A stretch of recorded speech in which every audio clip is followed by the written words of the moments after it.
Hi everyone, welcome back to another video from Crypto Basics.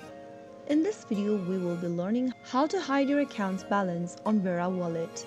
If you want to hide your balance available on your VeraWallet for security reasons, then first of all go ahead and launch open a web browser and type in verawallet.io and make sure to log into your account. Once you're signed into your VeraWallet account, click on one of your wallets from the list inside My Wallets tab. After choosing a wallet, your balance will be displayed at the top right. To hide the balance, simply click on this eye icon and you will then be able to keep your balance hidden. So that is how it's easily done. I hope the tutorial was helpful to you.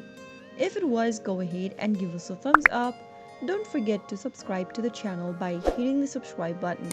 Press the bell icon so that you'll never miss out on another update from us. Thank you for watching.